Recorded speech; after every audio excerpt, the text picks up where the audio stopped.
verdadero gusto estar nuevamente con ustedes en esta segunda clase de nuestro curso de Derecho Penal 2.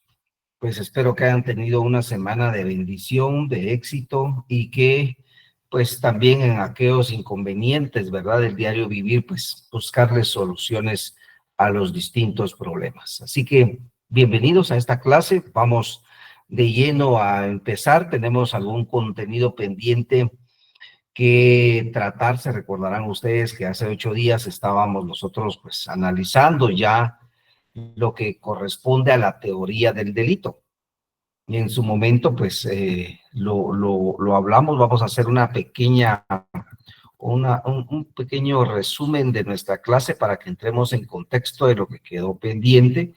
Hablábamos en su momento que no toda acción o omisión interesa al derecho penal, que específicamente solo interesan aquellas violaciones fundamentales a esos valores fundamentales del ser humano, como por ejemplo la integridad, la vida, la libertad e integridad sexual, el patrimonio y sobre todo el tema también de la libertad. Posteriormente hablábamos y analizábamos lo que es la teoría del delito desde el punto de vista de la teoría del delito. ¿Qué es la acción? ¿Qué es la omisión? Estos son los 4 elementos fundamentales de la teoría del delito y nuestra clase se centró en el primero. ¿Por qué? Porque explicábamos que para arribar a la conclusión que una acción era delito tenían que concurrir estos 4 plazos, estos 4 parámetros, que es la acción, la tipicidad, antijuricidad y la culpabilidad. Les explicaba que también voy a dedicar una sola clase para cada uno de estos 4 elementos. Entonces analizamos lo que es la acción, la omisión. Decíamos que la acción y la omisión básicamente son actos o acciones u omisiones. En la primera, actos humanos conscientes. En la segunda también es voluntaria esa actitud humana, pero de eminente rango pasiva o eminente pasiva. ¿Por qué? Porque en una se accionaba y en la otra se omitía un acto que era fundamental realizar. Hablábamos de la fase interna y externa del delito. También explicamos lo que es el derecho penal versus el derecho penal de autor. El primero es de acto, el segundo es de autor. La relación de causalidad, que debe de existir esa clara relación entre la acción y el daño que se provoca. Y asimismo explicábamos la teoría funcional del dominio del hecho, que en este caso todo hecho que se vaya a intimar a una persona, que se le vaya a señalar a una persona, tiene que tener las primeras 3 características: tiempo, modo y lugar plenamente circunstanciado. Pero también indicamos que cuando a una persona se le señala más de un hecho delictivo, el mismo tiene que ser individualizado. Esto quiere decir que por cada delito que se le señale a una persona, se debe de individualizar un hecho específico. Ejemplo, si yo le señalo a una persona que cometió el delito de secuestro, violación y asesinato, pues voy a tener que plasmar 3 hechos distintos. El primero que sea sobre lo que es el secuestro, el segundo que sea sobre la violación y el tercero que en este caso sea el de asesinato, porque en eso consiste la teoría funcional del dominio del hecho. Hablábamos de la ausencia de acción. En este caso analizamos lo que es la fuerza exterior. Les dejo ahí el ejemplo que puse en la clase anterior. Los movimientos reflejos. Se recordarán ustedes el famoso agricultor que él estaba cortando la grama con aquella herramienta que les hablé, que es como casi una O, pero le falta ahí un parámetro para que se cierre esa O, pero lo importante era que al finalizar esa herramienta tenía un pico, una punta. Esta persona estaba cortando la grama, otra persona le hace una broma como de asustarlo, y este sin querer hace las manos hacia atrás y resulta que con ese objeto, pues le daña el ojo y lo pierde. Entonces hablábamos en qué consiste esos movimientos reflejos, ¿verdad? Toda esta información para que ustedes vayan recordando el contexto de nuestra clase anterior y hacía esta pregunta, y con esta pregunta me quedé en la clase anterior. Y aquí entonces continuamos con nuestro curso, que tenemos mucho contenido para el día de hoy. ¿Por qué es importante determinar para la defensa técnica y el Ministerio Público la ausencia de acción u omisión en la primera entrevista o comunicación de un hecho delictivo? Y bueno, espero que ustedes la hayan analizado, pero en contexto podemos decir claramente que es un momento sumamente importante para el Ministerio Público y principalmente para el abogado defensor. Y esto porque desde esa entrevista con la persona a quien se le señala un hecho delictivo, ya tanto abogado defensor como Ministerio Público, conscientes de lo que implica la teoría del delito, podríamos analizar si efectivamente corresponde iniciar un proceso penal y si corresponde iniciarlo, bajo qué parámetros va a iniciar el proceso penal. Y recordémonos de ese ejemplo del agricultor. ¿Qué pasaría si en este momento usted es Ministerio Público, usted es abogado defensor, y resulta que tiene ese caso en ese momento? Y usted entrevista al agricultor y le dice, mire, yo estaba cortando la grama y resulta que él es un amigo, yo lo conozco muy bien, yo estaba trabajando, resulta que él llega por atrás y me asusta y yo sin querer hice las manos hacia atrás y con eso le saqué el ojo. Bueno, entonces, desde ahí viene el análisis intelectivo, tanto para Ministerio Público, tanto para abogado defensor, porque si nos encontramos con alguien que no conoce estos elementos como lo que eran esos movimientos reflejos, que son aquellos movimientos corporales producidos por un estímulo que no depende de la voluntad humana, sino que es como un acto que se realiza, por supuesto, y surte ciertos efectos, pero es de una manera inconsciente. Esto quiere decir que la persona que los realizó no tiene la conciencia y no tiene la finalidad de causar un daño. Ahora bien, esto tampoco funciona así de sencillo, de decir, no tuve la intención y yo me libro de responsabilidad penal. No, tampoco funciona así. Pero sí constituye un elemento de entrevista para que yo pueda, yo Ministerio Público, analizar algunos medios de investigación y determinar si lo que me está diciendo la persona sindicada efectivamente tiene correspondencia.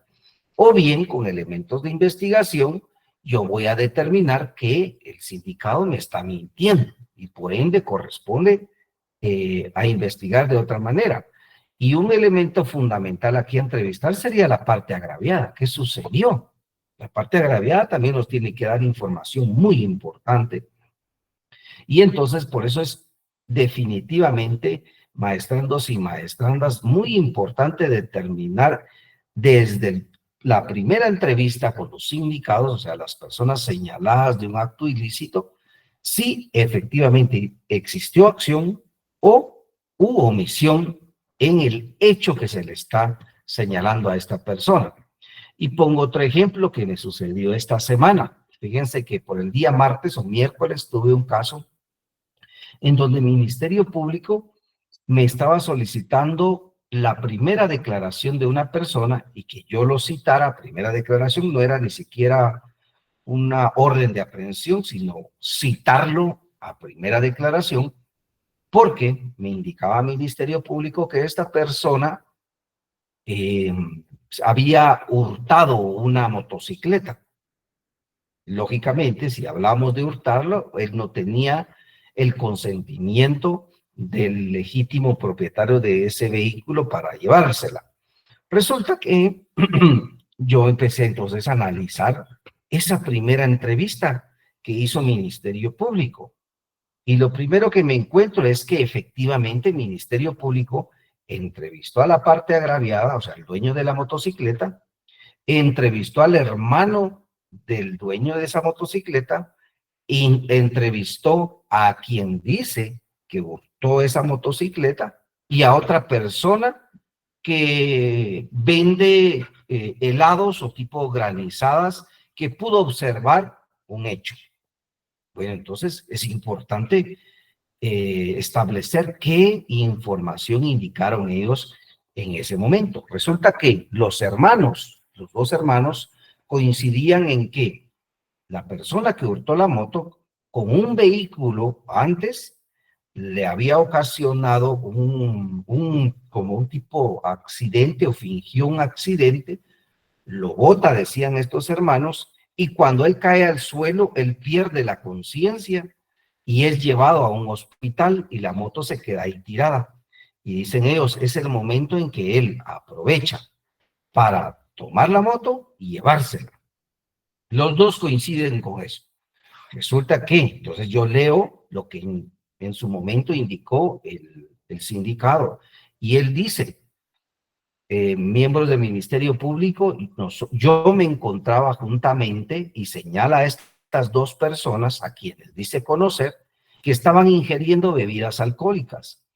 Menciona que casi 4 horas antes estaban bebiendo bebidas alcohólicas y que lo que sucedió en ese momento es que él despierta porque estaban en un vehículo y cuando él se registra sus bolsillos, resulta que ya no tenía la cantidad aproximada de 5,000 quetzales que él portaba en su bolsillo. Le pregunta a estas dos personas qué sucedió con ese dinero y ellos le dicen que desconocen qué pasó. Empieza un problema entre ellos tres y se empiezan a dar de golpes, dice el sindicado. Y en ese momento, entonces el sindicado indica, yo les quito las llaves de la moto y les digo que hasta que no me devuelvan mi dinero, yo no les doy la motocicleta. Entonces viene el dueño y me dice el sindicado, que yo tome la motocicleta y que cuando tenga el dinero que él va a llegar a traer a su motocicleta. Eso dice el sindicado. Resulta que esta tercera persona que les indico yo, que ve el hecho, dice, fíjense que yo estaba aproximadamente a unos 50 metros y observé cómo 3 personas estaban discutiendo y se estaban dando de golpes. Y uno de ellos, después de que terminó todo ese problema, toma la moto y se la lleva. Y la deja en una casa como a unos 200 metros del lugar. Si ustedes se dan cuenta, entonces acá es importante, porque definitivamente una parte, ya sea el sindicado, la parte agraviada, nos está mintiendo. O sea, alguien está mintiendo sobre los hechos. Entonces yo le digo al Ministerio Público, no voy a acceder a lo que usted me está solicitando y le explico cada una de esas versiones, porque no es posible que dos personas nos digan contundentemente qué sucedió y otras dos personas también nos digan qué sucedió. Pero resulta, les digo, que en este caso el sindicado nunca negó haberse llevado la motocicleta. Por el contrario, él dijo, sí me la llevé, pero me la llevé porque ellos me dijeron, mire, entonces llévatela y cuando tengamos tu dinero te lo pagamos y nos entregas la motocicleta. Entonces, si vemos ese caso en específico, le mencionaba al Ministerio Público, existe una ausencia de acción delictiva sobre el tema del hurto, porque él no la hurtó, él la tomó con la autorización de el legítimo propietario. Es cierto, el legítimo propietario dice que no le dio la autorización, pero si analizamos la versión de cada uno de ellos, pero principalmente el que no tiene nada que ver en el problema, indica que él nunca vio un accidente. Él lo que vio fue una discusión y después de esa discusión, él se lleva la motocicleta. ¿Y qué nos dijo la parte agraviada? Nos dijo que a él lo chocaron, que él cae al suelo, que él queda inconsciente y de esos golpes es trasladado a un centro asistencial. Y eso no es lo que vio esa tercera persona ajena al problema. Entonces, definitivamente, alguien le está mintiendo al Ministerio Público. Y es ahí en donde no se encuentra congruencia, por lo tanto, no admití esa petición y ordené que el Ministerio Público investigara. ¿Y qué sucedió, maestrandos? Que ya a finales de la misma semana, o sea, esta semana que sucedió, pues resulta que me solicitan que el proceso se desestime. ¿Qué implica que se desestime? Que no tiene razón de continuar el Ministerio Público con la investigación. Bueno, ¿qué quiero resaltar de ello? Ya voy a explicar en qué consiste la desestimación en un momento y sobre todo cuando estemos en nuestro curso de Derecho Procesal Penal. Pero lo que me interesa resaltar de acá es cómo es importante esa información de ambas partes, que nos pueden reflejar la verdadera acción o lo que más se acerca a la verdadera acción cometida. Y solamente las personas que están envueltas en ese hecho criminal, tanto agraviado como sindicado, pueden aportar elementos valiosos, tanto para encontrar congruencia en lo que dicen, como también para descartar lo que dicen y establecer que efectivamente nos están mintiendo. Entonces, ojo con eso, maestrados. Los delitos de omisión, aquí les hacía un planteamiento para que vayamos distinguiendo sobre la omisión versus ausencia de acción. Recordémonos que la omisión es una conducta eminentemente pasiva, pero que depende del acto o de la voluntad humana. Y la ausencia de acción sería, en todo caso, un acto humano carente de voluntad. O sea, yo no tuve la intención en ningún momento, pero con elementos objetivos se puede acreditar que efectivamente no existió esa intención. Cuando nos referimos a tipos penales, maestrandos, de omisión, estamos hablando de aquellos que contienen normas de carácter imperativo. Esto quiere decir que es en donde se manda o se ordena la realización de determinada conducta a una persona que consiste en una obligación de hacer algo. Y al no hacer ese mandato, la conducta de la persona es de carácter pasivo, porque no hizo ese acto que se le ordenaba hacer. Esto porque omite esa realización. Entonces decimos que los tipos penales de omisión son aquellos en donde el sujeto no cumplió con el mandato que establece la norma penal. Y en este caso vamos a ver algunos ejemplos brevemente. El artículo 18 se recordarán que le dimos lectura la semana anterior. Bueno, aquí se los dejo en esta placa. Pero ¿qué castiga la norma entonces en los delitos de omisión? Castiga esa conducta pasiva, ¿verdad? O sea, este gesto les dice a ustedes más que 1000 palabras. Es que yo me quede de brazos cruzados, no hacer lo que la norma penal me indica. Veamos, por favor, maestrandos, el artículo 156 de su Código Penal. Alguien que me pueda apoyar con darle lectura a ese artículo, por favor, 156 de su Código Penal. Buenos días, es omisión de auxilio. Sí, por favor, mi amado. Quien encontrando perdido o desamparado a un menor de 10 años, a una persona herida, inválida o amenazada de inminente peligro, omitiere prestarle el auxilio necesario según las circunstancias cuando puede hacerlo, sin embargo, cuando puede hacerlo sin riesgo personal, será sancionado con multa de 25 a 200 quetzales. Muchas gracias, maestra. ¿Sí?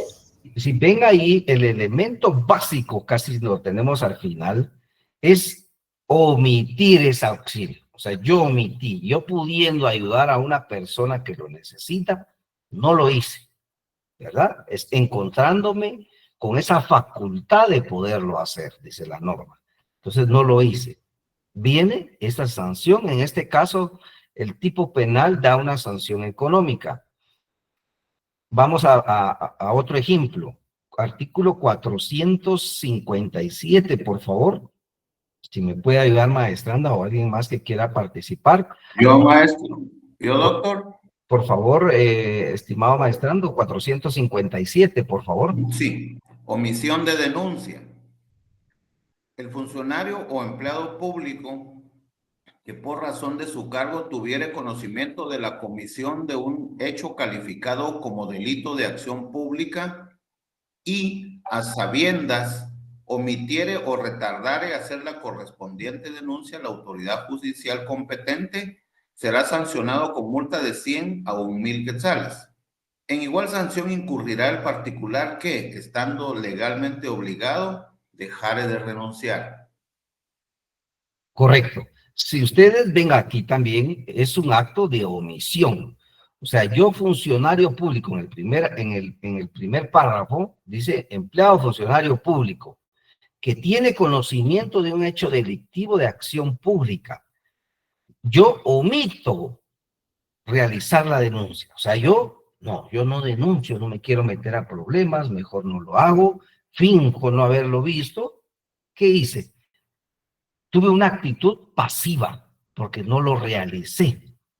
Esto implica entonces responsabilidad, porque la norma penal le establece al empleado funcionario público que debe denunciar aquellos actos que le consten que son objeto de delito y que sea de acción pública. Acción pública implica, maestrandos, ya lo vamos a ver en nuestro curso el día de hoy de Derecho Procesal Penal, que el Estado tiene la obligación de investigar esos hechos. Por ende, le exige a su empleado o funcionario público que pueda hacer esa denuncia.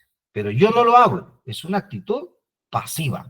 Entonces, en ese caso, también existe responsabilidad. Y por último, maestrandos, veamos el artículo 445, por favor, 445 de su Código Penal, si fueran tan amables. Faltó el anterior, disculpe, doctor. Perdón. 69. No, 445. Vamos a saltarnos de denegación de Perdón, justicia. muy bien. Les dejé el ejemplo ahí, por favor. Dice que comete delito de peculiado por uso. El funcionario o empleado público que para fines... Maestranda, disculpe, podríamos leer el 466, sería entonces el 446, perdón, si no es el 445. Ok. Dice, comete delito de peculiado culposo el funcionario o empleado público que, por negligencia, diere ocasión a que se realizare por otra persona la sustracción de dinero, efectos o bienes que se tratan los artículos 445 y 445 bis de la presente ley. El responsable de este delito será sancionado con prisión de 1 a 3 años e inhabilitación especial. La misma pena se impondrá al funcionario o empleado público que, sabiendas, permita que se pierdan, destruyan, descompongan o venzan bienes, alimentos o productos de la naturaleza perecedera que se encuentren bajo su custodia o administración, aun cuando no pertenezcan al Estado. Gracias. Si quiere, pongamos ahí un paréntesis, por favor, maestranda, muchas gracias. Voy a darle lectura al artículo 445 del Código Penal, que es el peculado por sustracción.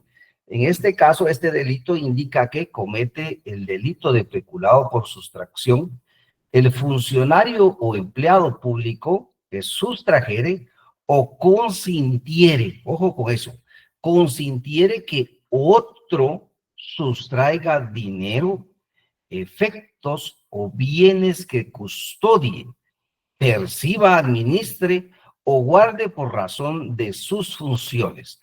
Si ustedes ven, o lo que quiero rescatar en este tipo de delito, que es el peculado por sustracción, es que da un supuesto de permitir. O sea, yo, empleado, funcionario público que tengo bajo mi custodia bienes, en este caso, yo permito que se sustraigan. Entonces, ese permitir es una actitud pasiva. Yo, como decimos en palabras coloquiales, ¿verdad? Me hago de loco por ahí, finjo no verlo o simplemente permito que determinada persona lo realice. Esto en perjuicio de los bienes o el patrimonio nacional.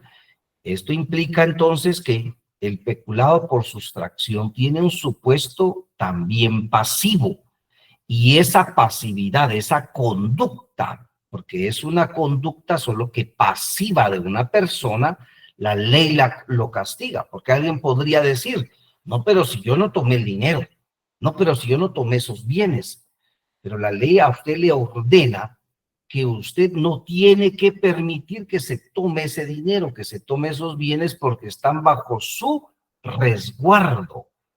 Esto quiere decir que usted no lo tuvo que haber permitido. Entonces, como usted lo permitió, como usted lo consintió, o simplemente usted tuvo una actitud pasiva ante esa acción, usted comete el delito de peculado también por sustracción. Bueno, maestrandos, lo que quiero yo enfocarme en estos ejemplos es que ustedes vayan diferenciando esos tipos penales o esos delitos eminentemente pasivos, que en todo caso la norma los conoce como delitos por omisión. O sea, se omite algo, se omite la conducta que estoy obligado a realizar. Bueno, con esto vamos a continuar con nuestra clase ya del día de hoy, maestrandos, porque con ese contenido íbamos a finalizar la clase anterior que tenía pendiente y que sobre todo habíamos platicado la semana anterior. Voy a dar dos intervenciones, por favor. Maestranda Ana Gabriela Gutiérrez, adelante. Buenos días, doctor. Solo tenía una duda cuando hablamos del artículo 457 que dice omisión de denuncia. Ahí solo estamos hablando de los empleados públicos, ¿verdad? ¿Qué pasa, por ejemplo, con los profesionales? Por ejemplo, yo soy psicóloga. ¿Qué pasa si yo omito una denuncia? Si a mí me llega, por ejemplo, yo trabajo con niñez y adolescencia a veces. Entonces, ¿qué pasa si yo omito una denuncia, por ejemplo, de una agresión sexual o eso? ¿Estaría en este artículo o es otro artículo? Estaría en este artículo, maestranda, solo que en el segundo párrafo, que ahí ya nos dice sobre los particulares que tienen el deber de hacerlo, ¿verdad? Más que todo por el cargo que ocupan. Y como usted bien lo dice, en donde usted se encuentra, los médicos que tienen, por ejemplo, a pacientes que ven que son agredidas sexualmente, principalmente niños, niñas o adolescentes, ellos tienen el deber de denuncia, y si no, cometen el delito de omisión de denuncia, que muchos profesionales de la medicina, pues lastimosamente lo han cometido por no denunciarlos, partiendo según ellos de que fue en su clínica privada y que ellos no tenían esa obligación. Pero si ustedes leen detenidamente ese artículo 457, también habla de los particulares. Solo que yo me enfoqué en el tema de los empleados y funcionarios públicos, pero también va dirigido, de acuerdo a su pregunta, también a los particulares en esos temas, ¿verdad? Y tal y como usted lo dice, en donde usted labora, pues existe también una obligación de denuncia, por supuesto que sí. Maestrando Osman Estuardo, por favor, adelante. Gracias, doctor. Buenos días. Sí, bueno. Solo tengo una duda en función a un delito para un empleado público. ¿Qué pasa si se inicia un embargo de una cuenta? Ese embargo llega al juzgado, el juzgado refiere al banco o hasta los bancos del sistema a que se embargue el dinero en ciertas cuentas de X personas. Ahora bien, se hace todos los embargos, retienen el dinero. Sin embargo, cuando empiezan a investigar el origen del embargo, que no tiene nada que ver con ese embargo, llegan al juzgado donde supuestamente se emitió la resolución del embargo. El juez, el oficial y el juez dicen, aquí no tenemos la papelería esa, sabiendo que la resolución salió de ahí. Entonces, en este caso, considero que entraría ahí este punto, lo que estamos viendo. En este caso, maestrando por el contexto, el contexto que usted me dio, le comparto lo siguiente. Se trata de una medida precautoria, según lo entiendo yo, porque el embargo pues constituye una medida precautoria de un proceso civil, un proceso laboral o un proceso penal. Pero cuando ese embargo se realiza y deja de ser ya necesario, pues lo que se tiene que hacer es levantar el embargo como tal. Y es el juez que otorgó ese embargo el encargado de levantarlo. Pero recordémonos que el embargo tiene un motivo, tiene una razón de ser que lo justificó en su momento. Pensemos que en lo penal, que es nuestra materia, pudo haber sido, por ejemplo, que en los delitos de estafa, por ejemplo, que tienen que ver con el patrimonio, resulta que yo solicité al juez penal que me dictara una medida precautoria porque esta persona en su cuenta bancaria tiene pues, ciertas cantidades de dinero que con ello podríamos nosotros garantizar que a la víctima se le pueda resarcir el daño causado. Entonces, el objeto por el cual se estaría haciendo el embargo fue para garantizar que a esta víctima se le paguen esos daños y perjuicios. Pero resulta que dentro de la investigación se determina que no es él el responsable de haber causado ese daño, entonces el embargo no tiene razón de ser de que continúe como tal. Y tampoco podríamos decir que como está embargado, pero se encontraron algunas otras cosas en otros procesos diferentes, que continúe el embargo, porque la razón por la cual se otorgó ya desapareció, él no es el responsable. Y por lo tanto ese embargo tiene que quedar sin efecto. Será en otro proceso en donde se establezca que si él tiene responsabilidad y necesitan ese embargo, en donde el juez, si bien puede ser el mismo, puede ser otro, determine la necesidad de un nuevo embargo, pero por una nueva causa. No podría un embargo justificar todas las causas que podrían encontrarle porque se desnaturalizaría la razón por la cual se embargaron las cuentas. Entonces le puedo decir en forma general que esa es la esencia de un embargo, pero es para contestar su pregunta, maestrando. Ahora, el contexto del caso en concreto, pues considero que usted lo sabrá mejor, ¿verdad? Solo le doy parámetros generales a manera de que usted también tenga ideas generales y saber qué hacer en determinado momento. Ok, doctor, gracias. Lo que pasa es que aquí sucedió un delito de falsedad ideológica y material. Con un DPI fueron a falsificar un montón de cosas, pero quien está responsable es un banco y un oficial de un juzgado, porque desaparecieron las pruebas. Entonces, por eso decía yo, como es un funcionario público, entonces podríamos enmarcarlo ahí. Pero sí me ayudó mucho. Le cuento, no soy abogado, soy auditor. Gracias. Y lamentablemente estoy malo en la garganta. Gracias, doctor. No hay problema. Hay que cuidársela ahí todos los días. Hay que tomar algo, maestrando, y mucho gusto, mucho gusto. Bueno, Gracias, vamos a continuar, ¿no? A ustedes, estoy para servirles. Les mencioné que íbamos a tener lecturas obligatorias para el curso. En este caso, aquí se las dejo, por favor. Y es la Constitución Política de la República de Guatemala, nos la tenemos que saber desde su inicio hasta su final. Ahí nos van a surgir dudas, maestrandos, y estamos para servirles, para apoyarlos en sus dudas. Los primeros 122 artículos de su Código Penal, maestrandos, ahorita ya es una obligación tenerlos en la mente, ¿verdad? Quizás no aprendérselos de pies a cabeza, pero sí saber en qué consiste cada uno, y ahí es el trabajo de ustedes de que puedan hacer sus análisis. Van a surgir muchas dudas, y eso que no les preocupe. Apúntenme sus dudas y ya con mucho gusto yo los apoyo. Y esto tercero, que es fundamental para penal y procesal penal, maestrandos, que es presenciar sus audiencias penales. Por supuesto, esto es opcional. ¿Por qué es opcional? Porque yo desconozco cuál sea su función, su labor y todas aquellas obligaciones que ustedes y responsabilidades que tengan ustedes en su semana. Pero quien tenga la opción, un espacio libre, unas vacaciones ahí que pueda solicitar o se las van a dar, pues vaya a los juzgados penales, diga yo soy estudiante de la maestría tal y tal, me interesa ver audiencias y es por eso que necesito que ustedes me puedan apoyar con entrar a ver las audiencias.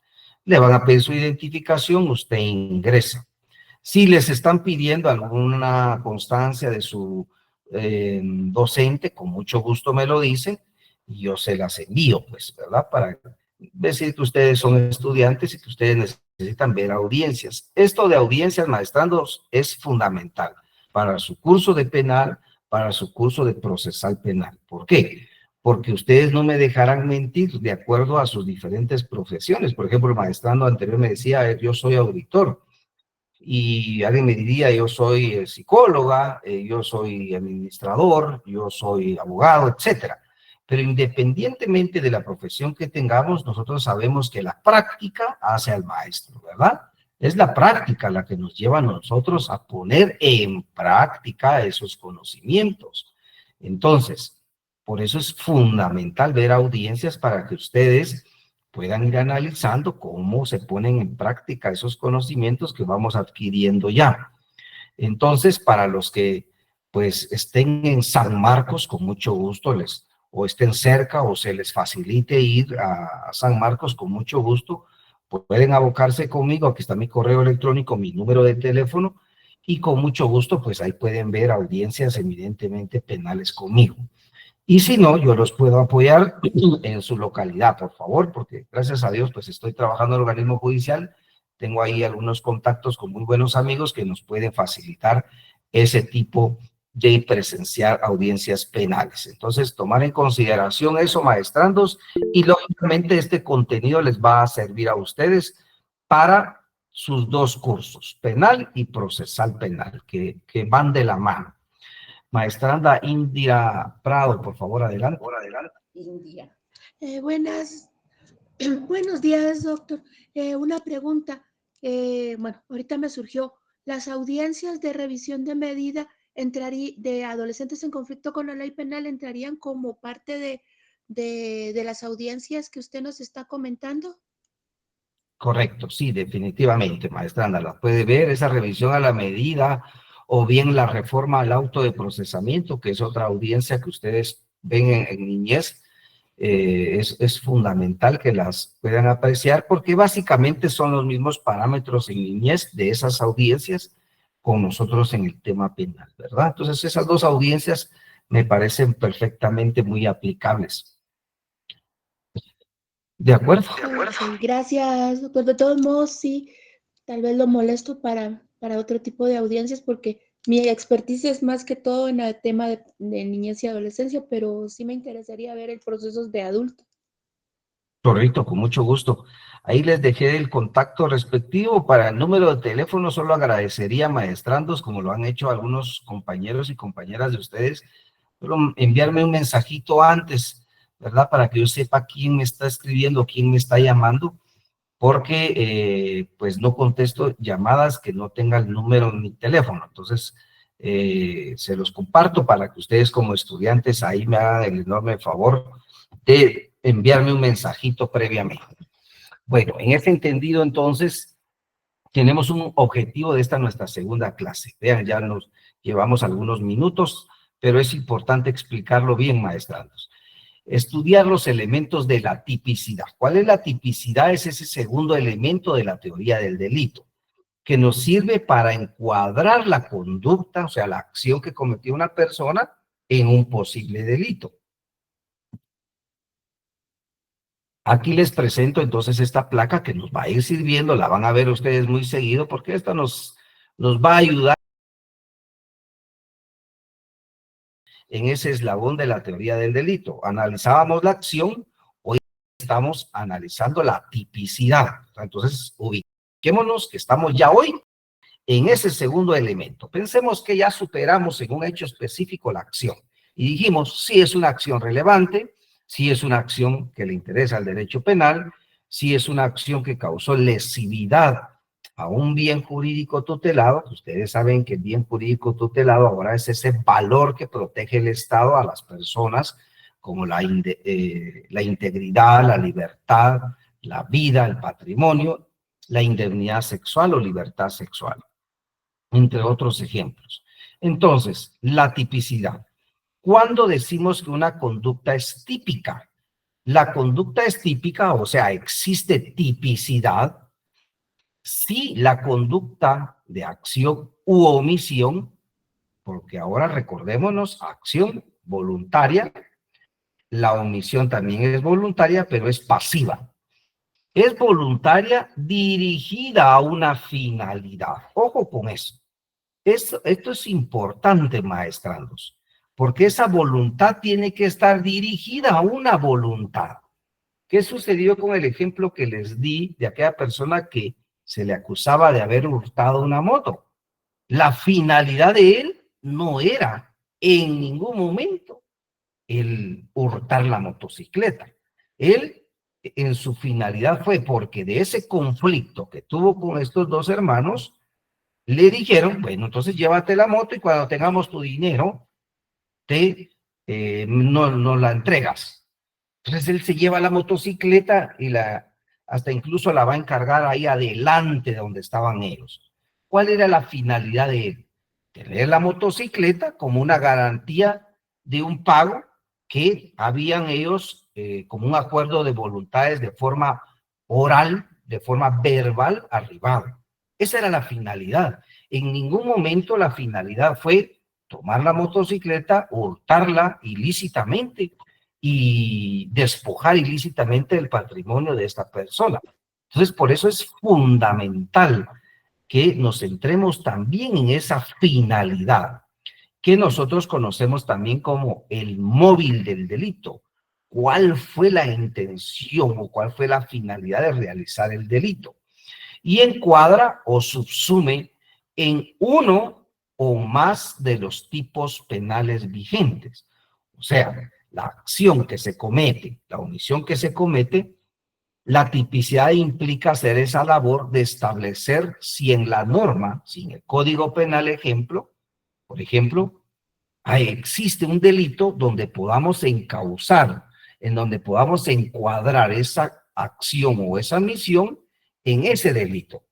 Porque si no podemos encuadrar esa conducta que se realizó en un delito, diríamos que la conducta es atípica. Entonces acá en el segundo eslabón o en el segundo párrafo que les presento, aquí ya nos dice que es atípica y ya les di la respuesta, ¿verdad? Que esa acción o es esa omisión que no está calificada como delito. Entonces diríamos que si esa acción, regresemos a esta placa, si esa acción es típica, es porque existe una norma que prohíbe y tiene el delito donde se subsume esa acción. Pero si esa acción no se puede subsumir en un delito, en una norma penal, diríamos que esa conducta es atípica. Y por lo tanto, si no es delito, hasta ahí llegaríamos con nuestro análisis. Por lo tanto, ya no tendríamos que analizar antijuricidad ni culpabilidad. Diríamos, no es delito porque la norma no lo prohíbe. Y por lo tanto, el proceso penal no puede continuar. Pero si es típica, entonces continuamos, ¿verdad? Y entonces acá ya les logro dar un concepto de tipicidad. Maestranda Indira Prado, por favor, adelante. Sí, gracias, doctor. Tengo una duda. Fíjese que con respecto al tema del encuadre, tiene que estar en tiempo, modo, lugar y para poderlo encuadrar. Sin embargo, por ejemplo, eso se da en la primera declaración. Para poder eso, o sea, llegar a eso, ya tendríamos que haber tenido la tipicidad del delito. Sin embargo, por ejemplo, yo me he topado con algunas veces en que cuando van a dar la declaración las personas que fueron las agraviadas, el Ministerio Público desestima la declaración porque no está congruente en tiempo, modo y lugar. Pero, por ejemplo, me pasó en un caso específico que ya habían pasado 3 años y la adolescente, o sea, en ese momento era niña cuando sucedió el hecho y ahorita ya era una adolescente, decía es que yo no me recuerdo de eso y cómo lo puedo, ahí sí que cómo lo puedo expresar como ellos quieren, porque lo quieren con hora y todo, como usted nos lo decía. Entonces, ahí ¿qué pasaría? Porque ya hicieron la tipificación del delito hacia la persona que lo cometió, pero en la declaración hay incongruencias. Correcto, maestra. Veamos, en el tema de niñez, o sea, niños o niñas o adolescentes, se ha establecido por parte de la Corte Interamericana de Derechos Humanos y Cámara Penal y la misma Corte de Constitucionalidad en Guatemala, de que ahí releva a un segundo plano algunas características como lo es el tiempo y el lugar. Porque un niño, por ejemplo, un niño de 6, 7 años, 8 años, 9 años, que está siendo víctima, por ejemplo, de una violación, lo menos que va él a poder decir es qué día soy, ¿verdad? Para recordarme cuando me pregunte un juez, cuando me pregunte el Ministerio Público, qué fecha soy, qué meses soy. Entonces, en esos casos en específico, no se torna como relevante esas características, porque estamos hablando de condiciones vulnerables, de niños vulnerables. Entonces, esto puede ser subsumido de otra manera. Por ejemplo, se le pregunta al niño mediante una entrevista lúdica, o sea, por medio de cámara GESEL, usted no me dejará mentir, usted que trabaja con niñas, por medio de cámara GESEL, se le puede decir a él, bueno, con un muñequito, bueno, explicarle o que él explique qué fue lo que se le hizo. Asimismo, a él poder decirle, bueno, ¿tú por qué recuerdas eso? Él podría decir, es que mi abuelita nos llegó a visitar. Tu abuelita te llegó a visitar. ¿Y tu abuelita qué es, la mamá de tu mamá o la mamá de tu papá? Es la mamá de mi mamá. ¿Y por qué te llegó a visitar? Porque era mi cumpleaños, ¿verdad? Y me llegó a visitar. Bueno, entonces era tu cumpleaños. Ahí el Ministerio Público tiene que ir a investigar cuándo es el cumpleaños del niño, el certificado de nacimiento. Entonces ya tendríamos un mes, un aproximado día. Y no tendríamos que decirle entonces a la persona que se les indica el hecho, mire, tal día, tal hora, en tal lugar, ¿verdad? ¿Y tú en dónde estabas?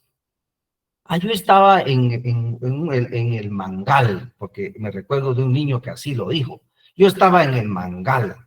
Ese mangal es un árbol, sí. ¿Y cuántos árboles de mangos tiene tu papá o tu mamá? Solo hay uno. Bueno, entonces ya Ministerio Público va a hacer el croquis y va a establecer en dónde está ese árbol de mangos, ¿verdad? Señor juez, aquí está el croquis, efectivamente solo hay un árbol de mangos, está situado en esto, entonces ya tenemos la referencia del lugar. Y es así como se tendría que subsumir esos aspectos, pero ¿qué sucede, maestranos? La realidad es de que en muchos casos, pues tenemos a personas que no están especializadas en estos temas y no están informadas en este contenido. O sea, hay mucha deficiencia en algunos aspectos cuando tratamos con niñas o adolescentes, o no digamos con grupos vulnerables como mujeres, como ancianos, como personas con capacidades diferentes. Entonces, eso sí tuvo que haberlo observado el Ministerio Público y bajo ningún punto de vista permitir una desestimación. Ahí el juez tuvo que haber sido el eslabón o el encargado de control de garantías y en ese momento no admitir esa desestimación, si es que eso fue lo que, o entendí mal, maestrana, pero si se desestimó una causa por ello, entonces cuando existió esa solicitud de autorización judicial para que se desestime, no se autoriza, se le ordena al Ministerio Público que investigue y continúa la investigación. Ahora, si una parte si fue, por ejemplo, desestimada en sede fiscal, entonces cuando se oponen a esa desestimación se declara con lugar y se le ordena al Ministerio Público que pueda continuar con la investigación, ¿verdad? Ya vamos a ir viendo el tema de la desestimación también en algún momento, así que esto no los aturda maestrandos, si no se entiende qué decir por desestimación. Lo vamos a ver en nuestro curso de Derecho Procesal Penal. Continuamos, maestrando Marlon Martínez, por favor. Muchísimas gracias, doctor. Yo, pues, algo similar al caso de la moto. Fíjese que tengo un conocido por ahí que me comentó su caso, de que él no se dedica a préstamos, pero tenía un su ahorro por ahí y alguien viene y le dice, mira, necesito dinero, él lo tenía, y le dice, y alguien lo aconsejó y le dijo, sí, pero que te dé la propiedad en venta, no en hipoteca, como garantía del préstamo, ¿verdad? Entonces se hizo de esa manera y en su momento viene la persona la dueña de la propiedad y no pagó, y no pagaba, y no pagaba. Era una mujer. Y entonces viene y cuando aquel la presiona, que le dice, mire, yo tengo el documento de venta de su propiedad, ya la propiedad puede ser mía. Entonces viene ella y se va con un abogado y el abogado dijo que le dijera que lo iba a demandar por estafa, que la había estafado porque era préstamo y había sido venta y que le iba a decir por tema de mujer, iba a decir que la estaba acosando y total es que mi amigo se asustó tanto que mejor le llegaron a un acuerdo que le pagara solo una cantidad y le devolvió su propiedad. ¿Ahí hay alguna estafa realmente, doctor? Maestrando, no lo veo como una estafa, definitivamente que no, porque hubo un acuerdo de voluntades en que dos personas, pues, bajo su sano juicio, dijeron verbalmente, te doy esta cantidad de dinero, tú me la devuelves y dejo en garantía este bien. Lo que quizás veo es una simulación de contratos, porque el contrato que ahí se tuvo que haber sido es un contrato de mutuo con una garantía, ¿verdad? Que en este caso la garantía era la motocicleta. Y lo que se hizo fue una compraventa, o sea, como que pasó a nombre de la otra persona. Entonces, pero este es un tema eminentemente civil en todo caso, pero estafa no de ninguna manera, porque estafar es, en todo caso, aquel ardid, aquel engaño que yo le realizo a la persona para que él pueda o ella pueda hacerse afectada en su patrimonio por ese engaño. Por ejemplo, estafa sería, tomemos casi el mismo ejemplo, que yo le diga a una persona, mire, le vendo esta motocicleta Harley Davidson y le voy a pedir, ¿qué? 90,000 quetzales, pensemos en un precio ahí, 90,000 quetzales, y resulta que me lo compran, yo le digo que está muy bien, que es una motocicleta que no tiene ningún tipo de desperfecto, usted confía en mí, y resulta que cuando usted se va a darse su viaje por esa, ¿cómo le llaman eso? La caravana del zorro, pues no llega ni siquiera al rancho, funde el motor, como consecuencia que estaba en pésimas condiciones el mismo. Entonces yo le engañé porque le vendí una motocicleta que tenía un serio daño y no se lo advertí. Y en este caso que el motor ya iba a fundir. Y sobre todo que yo sabiendo esas deficiencias que tenía el bien, no se lo hice ver. Entonces ahí hay un engaño. Ahí hay un engaño de por medio. Cosa diferente hubiese sido. Yo se la doy en ese precio porque el motor necesita una reparación. Si usted ya no se la da, pues eso ya es en todo caso una responsabilidad que va a subsumir en la persona que compra. Pero si yo no lo advertí, esta persona confió y lo engañé y lo perjudiqué en su patrimonio, entonces ahí sí se constituiría un tipo de estafa, ¿verdad? Pero es muy diferente. ¿De acuerdo, maestrando Marlon? Gracias, doctor. Correcto. Vamos a seguir entonces. La tipicidad, entonces, es la característica o la cualidad que tiene una conducta humana de encuadrar o subsumir o adecuarse a un tipo penal. Lo que les manifestaba, la acción que comete una persona la tenemos que encuadrar o subsumir en un tipo penal. Por ejemplo, una persona se le acusa de que le dio muerte violenta a otra. Bueno, entonces diríamos, ¿cuál sería el tipo penal aquí adecuado? Le dio muerte violenta a otra. Bueno, entonces está el delito de homicidio. Y el delito de homicidio establece que quien diere muerte a otra comete el delito de homicidio. Entonces diríamos, la norma lo prohíbe y por lo tanto encuadra en homicidio. Entonces ahí estamos haciendo esa labor intelectual de tipificar, ¿verdad? De encuadrar o subsumir una acción en un tipo penal. Y tipificar es esa acción de encuadrar una conducta en un tipo penal. Muchos muchos autores indican que tipificar le corresponde exclusivamente al juez, o sea que solo un juez podría tipificar una acción frente a una norma penal, pero yo como docente les digo, no estoy de acuerdo con eso, porque también otros autores han calificado la tipificación como cuando una persona hace esa labor intelectiva, quien puede ser un abogado, puede ser un fiscal, puede ser un agente de Policía Nacional Civil, un estudiante, nosotros en este momento. O sea, es una labor intelectiva del ser humano. Pero cuando la realiza el juez, ya es una labor eminentemente jurisdiccional. Y a esto muchos autores la conocen como tipificación judicial. O sea que el acto de tipificar lo podemos hacer todos en algún momento, porque es una labor intelectiva. Ese proceso de decir por qué ese homicidio, a ver, ¿por qué no pudo haber sido asesinato? ¿Por qué no pudo haber sido un homicidio culposo? Un homicidio en estado de emoción violenta, un homicidio preterintencional. Y entonces empezamos a analizar ciertos elementos de la acción para ver con qué delito es el más adecuado. Pero eso es una labor intelectiva que todos la podemos hacer. Ahora, cuando estamos ya en un proceso penal, en esa primera declaración que ya estamos o que ya vamos a empezar a ver en nuestro curso de Derecho Procesal Penal, pues ahí ya el juez, cuando el juez dice, esta conducta yo la califico por el delito de homicidio o la califico por el delito de asesinato. Permítanme un momento, maestra. O de asesinato.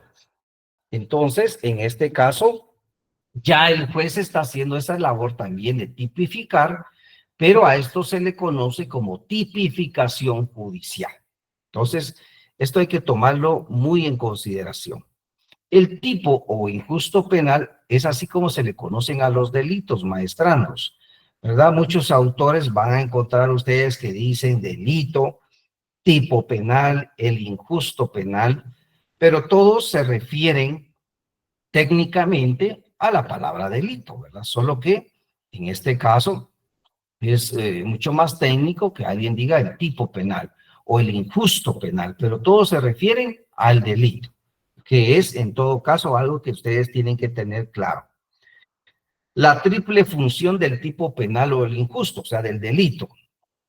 La función que de acuerdo a la doctrina se establece en un tipo penal son en síntesis tres. La función seleccionadora. Por medio de ella, pues vamos nosotros a seleccionar solo las conductas penalmente relevantes, es decir, las más graves y violentas en donde previamente hayan intervenido otras ramas del derecho. Aquí hay principios, se recordarán ustedes que en su momento hablábamos de los principios del derecho penal, que es la subsidiariedad del derecho penal, la última ratio del derecho penal. Y siempre les he venido diciendo, ¿será que toda acción o omisión le va a interesar al derecho penal? Pues la función seleccionadora del tipo nos dice que no. Solo les va a importar a interesar el derecho penal a aquellas conductas penalmente relevantes, violentas y más graves, en donde podamos decir que otras ramas del derecho pudieran en todo caso dar solución, pero si no le corresponde a otra rama del derecho, sino eminentemente a lo penal porque se ha vulnerado un bien jurídico tutelado relevante, diríamos que es al derecho penal que le asiste. Esto en función del principio de subsidiariedad del derecho penal y la última ratio, que para que recordémonos consiste en que el derecho penal va a entrar a atacar o va a ser utilizado por el Estado en esas conductas violentas. Y la última ratio consiste que el derecho penal va a poder ser utilizado por los estados siempre y cuando otra rama del derecho no sea la que se tiene que encargar. Ejemplo, si estamos hablando de una deuda, como lo que me manifestó el maestrando anteriormente, si es una deuda, podríamos decir claramente o advertir claramente que sí es un daño al patrimonio, pero no es un daño violento. Ahí existió un acuerdo de voluntades en donde una persona le prestó a otra y a quien se le prestó irresponsablemente no cumplió. Pero no es el derecho penal el que tenga que dar respuesta en ese caso, sino que es el derecho civil el que tiene que encargarse de poder, en todo caso, darle respuesta a la persona y por medio de ese derecho civil, el poder cobrar esa suma de dinero. Pero si una cantidad de dinero fue arrebatada violentamente a una persona, es el mismo patrimonio, pero es esa actitud de violencia la que se selecciona para que sea el derecho penal el que se encargue de dar respuesta en ese caso en concreto. Maestrando Edgar Marroquín, por favor, adelante. Gracias, doctor. Fíjese que yo solo tengo una duda, doctor, tal vez usted me la pueda aclarar en el tema de esto de cuando se subsume un delito que es el más grave, ¿verdad? Digamos, se subsume el menos grave y creo que se aplica al más grave, pero yo trabajo en una institución que vela por víctimas de violencia y he visto dos tipos de comportamiento, por ejemplo, previo a algún tema de violencia contra la mujer, por ejemplo, que hay violencia física, pero previo a ello las transportaron en un vehículo, en ambos casos, digamos, pero en alguno incluso hasta tipifican el tema de secuestro y en otras obviamente no. Entonces, ¿cuál es la diferencia, doctor? Digamos, ¿en qué momento se subsume cuando los hechos son tan parecidos en ese sentido? Si me pudiera aclarar esa situación, gracias. Correcto, maestrando. Lo que aquí tal vez nos pudiera servir en esos casos es que nos vayamos a cuál fue la acción cometida, ¿verdad? ¿Cuál fue esa acción que se cometió? Y desde ahí entonces desprender qué elementos de investigación tenemos. Por ejemplo, en el tema de violencia contra la mujer, si la acción que se cometió fue, por ejemplo, que me recuerdo de este caso, él dejaba, en este caso que les voy a comentar, era un esposo que le ponía llave a toda la casa le ponía llave, buscaba de qué manera su esposa no pudiera salir de ahí, porque era una persona muy controladora, muy celosa, y él tenía la paranoia que si salía, ella se iba a encontrar a otro mejor hombre. Entonces él ponía llave y se iba a trabajar. Regresaba, quitaba llave y ya la esposa podía ir a donde ella considera pertinente ahí en la casa. ¿Cuál era la acción en ese momento? ¿Será que él buscaba como finalidad que ella estuviera bajo un tema de secuestro o era una actitud machista, una actitud controladora para que, en todo caso, su pareja pues no se encontrara a otra persona? Entonces, si vemos la acción que ahí se cometió, fue que por esos círculos de violencia, pero sobre todo de machismo, esos grados desiguales de poder que existen entre un hombre y una mujer, él por medio de ese control, pues él decía, bueno, controlo que mi esposa no se encuentre a otra persona. Entonces, esa era la finalidad. Entonces diríamos que aquí lo que existe es una violencia contra la mujer, no un delito de secuestro. Ahí podríamos nosotros ir identificando frente a cada figura que es la violencia contra la mujer, ¿cuál es su fin? En este caso, es que una dama no sea sujeta de violencia bajo ningún tipo, puesto que debe de existir esa garantía de los estados en que esta persona viva libre de toda clase de violencia. Pero el delito de secuestro tiene como parámetros, o en este caso algún tipo de verbos rectores o supuestos o características que se tenga la intención de privarla o privarlo de su libertad arbitrariamente y en muchos casos bajo una amenaza o bajo una coacción de una retribución económica. Pero en este caso, como el ejemplo que les pongo, eso no existió, eso no se dio, esa no era la finalidad. Porque si la finalidad fuera secuestrarla, pues tendríamos que poner otro ejemplo. Ahora, diferente es que un varón tome a una persona, la suba a un vehículo, la lleve a otro, la encierre y en todo caso, pues realice las llamadas hacia sus familiares y exija que a cambio de que ella quede libre, una cantidad de dinero, por ejemplo, porque pueden exigir muchas cosas. Entonces aquí podríamos decir que se privó arbitrariamente de su libertad y que sí se subsume en un delito de secuestro. Pero es la finalidad la que en muchos casos nos ayuda a dar respuesta a ello. Entonces, por eso les decía, es la acción que se comete la que hay que analizar a manera si se puede subsumir o no en un delito de secuestro la misma. Pero es la finalidad con que se hace para que nos pueda ayudar en mucho a establecer cuál es el tipo penal adecuado. Espero que les siga maestrando. Maestranda Indira Prado, por favor.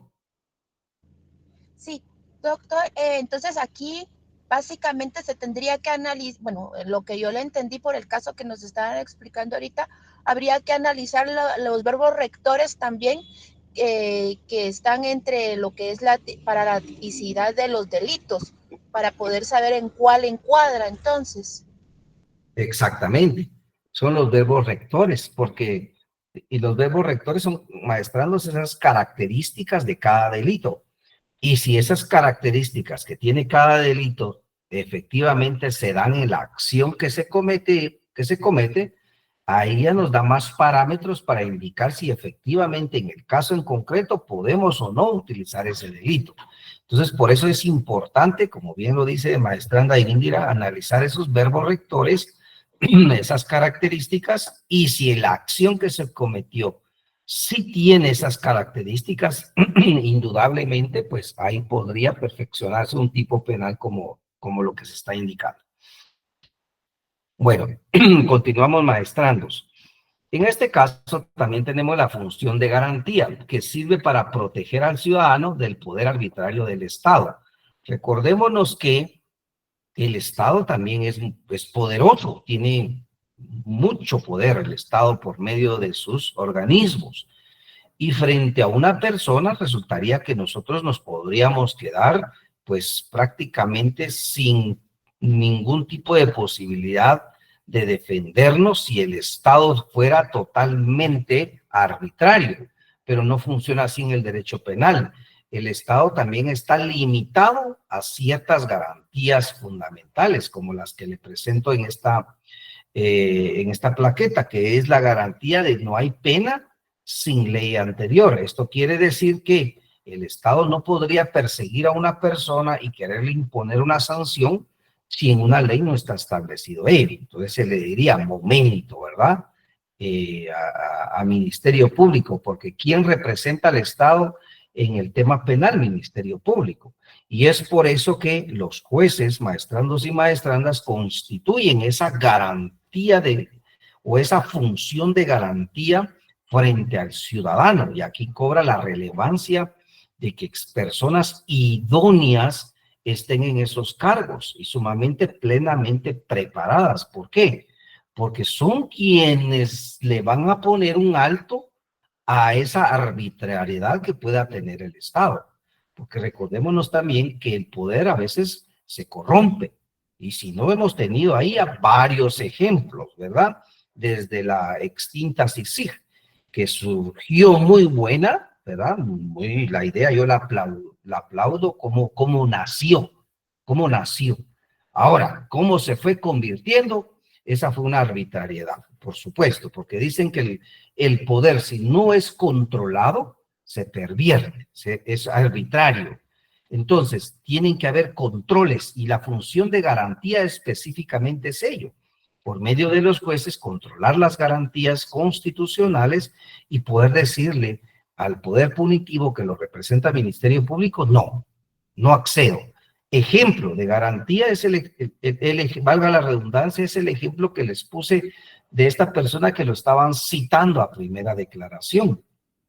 Él ni en cuenta, por supuesto, de que como juez se utilizaron esas garantías y que le benefició, porque nunca lo va a saber, porque ya nunca se le citó. Pero ¿qué hubiese pasado si se le cita y llega injustamente a un proceso penal y se inicia el proceso penal cuando realmente no era necesario. Falló esa garantía. Entonces, también es una función como tal el ser garante de esos derechos. Función motivadora. Por medio del conocimiento del tipo penal se incentiva al ciudadano a realizar o abstenerse de ejecutar determinadas conductas por las consecuencias que conllevan, ¿verdad? O sea, que se motiva a las personas con los tipos penales dándolos a conocer de que se abstengan. Y aquí les ponía un ejemplo, los que han tenido la oportunidad de hacer algún viaje en algún momento en los aeropuertos, ¿verdad? Existen rótulos ahí en algún momento en donde motivan a abstenerse a realizar algún trámite. O sea, mire, si usted lleva más de $10,000, tiene que reportarlo, si no usted comete el delito tal y tal. Vea, usted de preferencia, se le dice en muchos casos, no preste su cuenta, porque quien presta su cuenta puede irse preso sin darse cuenta, ¿verdad? Algo así lo dicen en los medios. Pues esa es esa función motivadora que conlleva a que las personas tengan conocimiento y se abstengan de realizar este tipo de delitos. Ahora bien, ¿hasta qué punto es motivadora?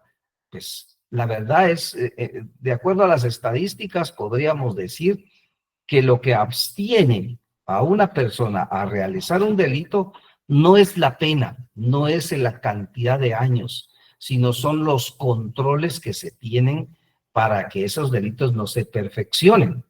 Porque si no, veamos el tema del asesinato, que tiene una sanción de 25 a 50 años. Es uno de los delitos que más se da en Guatemala. La extorsión, que está por aumentarse las penas. Por ahí hay algunas iniciativas que puedan o no tener en algún momento un resultado positivo, pero se ha establecido mediante estudios como tal que no son las penas las que motivan a no realizar delitos, ¿verdad? No es eso. La verdad no es ello, es lo que nace con la pena de muerte. En algún momento la pena de muerte se utiliza como para tratar de motivar a las personas a que no realicen determinados delitos, y eso en ningún momento ha sido un parámetro de reducción de las penas. No solo no es aplicable en Guatemala, sino que no constituye, aunque se pudiera aplicar, una razón que motiva a no delinquir. Eso está plenamente establecido. ¿Cuáles son los sujetos que intervienen en un delito, maestrandos? Aquí ya se les explica de una manera más técnica. Existen sujetos activos y sujetos pasivos. El activo es el autor del delito, es el que realiza la acción delictiva y por ende es el que comete el delito como tal. Es el sujeto activo. Y el sujeto pasivo es la persona titular de ese bien jurídico a quien el Estado le garantiza esa protección y a quien se le daña. Es por ello entonces que hablar de sujeto activo y sujeto pasivo en un delito es lo técnico, ¿verdad? Es lo técnico. Y esto ustedes lo van a escuchar en audiencias, en libros, en clases, por supuesto. Entonces, el sujeto activo, quien realiza el delito. El sujeto pasivo, la persona a quien se le afecta en un delito como tal. Y los elementos, pues, más comunes del tipo, que en este caso se los voy a dejar en estas plaquetas porque me parece más importante por razón de tiempo, maestrandos, algunos elementos esenciales que deben ustedes conocer, que en este caso me quiero centrar en la clase de tipos. Por ejemplo, los tipos penales han sido estudiados de diferentes maneras y que por lo cual pues pueden ser conocidos de diferentes maneras. En el caso entonces, por ejemplo, de los tipos abiertos. Cuando hablamos de tipos abiertos, estamos hablando de una clasificación entre cerrados y abiertos, pero estos últimos que en este caso conllevan que la norma no tiene claramente definido en qué consisten como tal. Y les pongo este ejemplo, que es el artículo 264, numeral 23 del Código Penal, que dice casos especiales de estafa. Y vean qué dice este artículo. quien defraudare o perjudicare a otro usando cualquier ardid o engaño. Entonces deja abierta la posibilidad a ese ardid, ¿verdad? El ardid es aquella maniobra, aquella especialidad de una persona solo que la utiliza en poder causar un engaño en otra. Esa es artimaña, ¿verdad? Entonces dice la norma, cualquier ardid o engaño deja abierta todas las posibilidades habidas y por haber. Y por eso se le conoce como los tipos penales abiertos. Ahora, los primeros, que son los tipos cerrados, contienen claramente definidos y descritos sus supuestos en la norma, y pues estos no nos van a dar ningún dolor de cabeza, ¿verdad? No nos van a dar ningún dolor de cabeza porque claramente está definido en qué consiste, y por lo tanto, pues, se le conocen como tipos cerrados y abiertos. Estos últimos, pues, los que son abiertos, los que les decía que dejan abiertas esas posibilidades, pues sí violentan principios de legalidad y taxatividad y pueden, en todo caso, plantearse inconstitucionalidades sobre ellos. Pero esto es cada caso en concreto. O sea, el abogado defensor puede venir acá y caso por caso analizarlo y sobre todo yo sugiero plantear esas inconstitucionalidades, porque en los tipos que son los delitos no puede existir esa subjetividad de dejarlo a cualquier sinnúmero de posibilidades abiertas. O sea, eso no tiene que ser así, porque el principio de legalidad y taxatividad lo prohíben y conllevan a que sean tipos plenamente descritos en la norma, como lo son los cerrados. Ahora bien, los tipos por el régimen de la acción. Tenemos los tipos penales de resultado, de mera actividad y los delitos de peligro. Los de resultado son aquellos que se necesita un resultado para que se den, ¿verdad? Ejemplo, las lesiones. Yo no podría decir que una persona tiene lesiones leves, graves o gravísimas si en su cuerpo nunca se causó ningún impacto. Ejemplo, creo que en algún momento les puse un ejemplo de dos personas que vivían en un condominio. Uno de ellos pues trató de agredir al otro con un bat de béisbol y resulta que el otro tenía pues muchas habilidades de defensa personal y el que tenía el bat nunca logró impactarlo a pesar que él hizo lo que pudo hacer y nunca lo logró impactar. Y esta persona pone su denuncia y se estaba exigiendo que fuera por el delito de lesiones, porque decía quien sabía de defensa personal, ¿qué hubiese pasado si yo no hubiese sabido este tipo de defensa personal? Él me hubiera dado serios golpes, me hubiera lesionado, me hubiera dado muerte, decía él, pero no lo logró porque yo tengo ese tipo de pues pericia, ¿verdad? Como tal. Pues no se accedió. Puede ser otro tipo penal, muy probablemente, pero de lesiones no, porque nunca lo impactó. Y para que se den esas lesiones tiene que existir un resultado, como el dar muerte a una persona, ¿verdad? El delito de homicidio o de asesinato es de resultado, porque necesitamos que se dé muerte a una persona. Los delitos de mera actividad o mera inactividad. Esto se da, por ejemplo, con el hecho de que se pueda producir un resultado solo con la realización de determinada conducta prohibida. Por ejemplo, la portación ilegal de armas de fuego. Yo porto un arma que no tengo la licencia para portarla, es un delito de mera actividad. Aquí no se podría decir, pero ¿a quién le hago daño? ¿A quién lesioné? ¿A quién estoy poniendo en riesgo? Aquí se comete por el hecho de que se haya realizado la conducta de portar un arma sin la licencia respectiva. Portar drogas, por ejemplo. Puede decir una persona, mire, pues yo porto marihuana o cocaína, pero es para mi uso. ¿Y por qué? Díganme, ¿por qué ustedes me quieren afectar? Yo no le estoy causando daño a nadie, no se la estoy vendiendo a nadie, no la estoy tratando de revender a alguien. No, se comete por el hecho de que se pueda realizar esa conducta prohibida, que es portar ese tipo de drogas, ¿verdad? que es posesión para el consumo, lo determina la ley contra la narcoactividad. Y los delitos de peligro son aquellos delitos que se ponen en riesgo, ¿verdad? Un bien jurídico tutelado, o sea, es una amenaza a ese bien jurídico tutelado. Lo que sucede con aquellas personas que van conduciendo sus vehículos con una actitud temeraria, irresponsable, o van conduciéndolos bajo efectos de bebidas alcohólicas. Entonces, pues están poniendo en riesgo a las personas que van caminando sobre esos lugares. Son delitos de peligro y por ende son sancionados por ello. Y en este caso, pues también tenemos los delitos dolosos y culposos. Los dolosos, se recordarán ustedes que son aquellos en donde se tiene la intención de causar un daño, se tiene el propósito de realizar esa acción. Y los culposos son aquellos que se realizan por un descuido. Esto lo analizamos en esta clase, se recuerdan en su momento, por negligencia, por impericia o por imprudencia, ¿verdad? Algunos ejemplos: un delito doloso, un homicidio, un asesinato, un robo agravado, es un delito con dolo.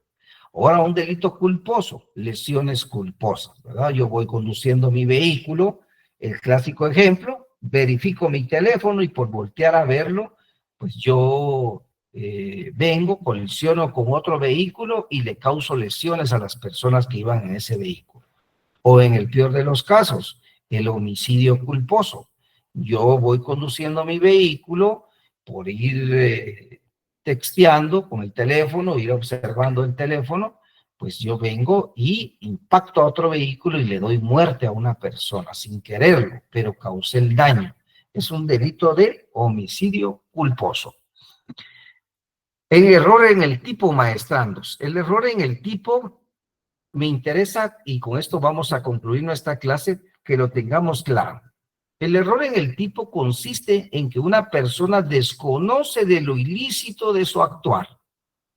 Si el dolo requiere conocer y querer la realización del tipo de injusto, el error determinará su ausencia cuando supongan el desconocimiento de alguno o algunos o todos los elementos del tipo injusto. Esto lo escribió Mirpuy. Ejemplo, esto es un caso real que se dio, maestrandos, con dos damas, ya nos sucedió con dos damas juezas y este caso fue con dos jueces. Era un evento de profesionales del derecho, habían dos jueces que tenían un mismo maletín, era el mismo relativamente, por azares del destino los compraron, ¿verdad? No sé si en el mismo lugar o no, pero eran los mismos. Y en este caso, al finalizar el evento, viene el profesional, toma el maletín y se lo lleva. Cuando está en su casa, observa que eso no es de él, ¿verdad? Y lo mismo el otro profesional. Si iríamos a el positivismo de la norma, cuando se observa el video, porque hay un video cuando se toman los maletines, diríamos, se observa a tal profesional que va con el maletín y por ende cometió el delito de hurto. Alguien podría decir eso. Lo que nos interesa a nosotros es que él haya cometido la acción. Y vean el video, él lleva el maletín, cometió el delito. Pero en el derecho penal no solo funciona así, maestranos. Hay que ir a la finalidad. Para eso estamos analizando la tipicidad. Hay que ir a la finalidad de la acción. ¿Cuál fue la finalidad de él en portar en ese momento el maletín? Él ni siquiera sabía de que ese maletín no era de otra persona. Él observó que era el de él porque tiene las mismas características y se lo llevó. Entonces él no tenía la intención en ningún momento de causar un daño. No existió lesividad porque en ningún momento se le afectó a la otra persona. Ahí les cuento que esa historia concluyó en devolver los maletines.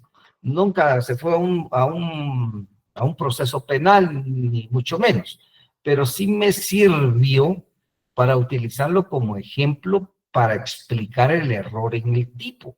Y el error en el tipo, o sea, el error en el tipo penal surge cuando una persona sin dolo, sin culpa, comete o realiza una acción aparentemente delictiva, aparentemente delictiva. Por eso es que es necesario investigar con objetividad para poder no causar mediante un acto de justicia, un acto de injusticia, ¿verdad? Y entonces, aquí tenemos, en todo caso, con esto finalizo, la aplicación del error del tipo en la justicia guatemalteca.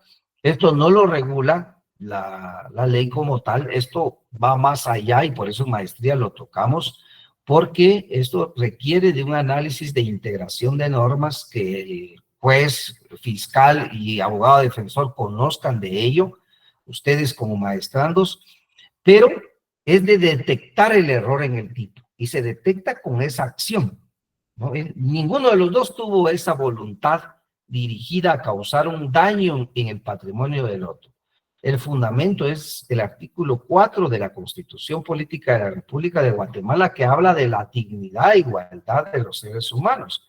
Entonces, tener también una plataforma probatoria, tengo que probar y acreditar esos hechos, tendría que saberlo acreditar, y una forma de acreditar eso, si eso hubiera trascendido, es de que yo lo compré en determinado lugar, miren las características de este objeto frente al que yo me llevé, son las mismas, o sea, aquí empieza ya a acreditarse. Y sobre todo la interpretación pro homine, ¿en qué consiste? Que los derechos humanos se tienen que interpretar a favor de las personas y que aquí se hace el análisis en cuanto a ese desvalor de la acción, a ese dolo mínimo como se conoce, o sea, la intención es mínima, eso nunca, es más, en este ejemplo nunca existió el dolo, porque el dolo es la intención, ¿verdad? Pero no se dio. Y tener claro, maestrandos, esto que en la clase del curso de Derecho Penal 1 lo dije, jueces no pueden crear figuras delictivas ni aplicar sanciones por analogía. Así que, maestrandos, vean, hemos podido finalizar ya con nuestra segunda clase. Es bastante contenido, pero es un contenido que me gusta explicarlo muy bien a manera que ustedes tengan claro esos aspectos. Así que les pregunto, previo a finalizar, ¿tienen alguna duda? ¿Tienen algún aporte? Este sería el momento, por favor. Correcto, maestrandos, pues interpreto que todo está bien. Para los que siguen conmigo en Derecho Procesal Penal, nos vemos ya en un par de horas, y para quienes no, pues les deseo un buen fin de semana y si Dios nos lo permite, nos vemos en una próxima. Feliz día.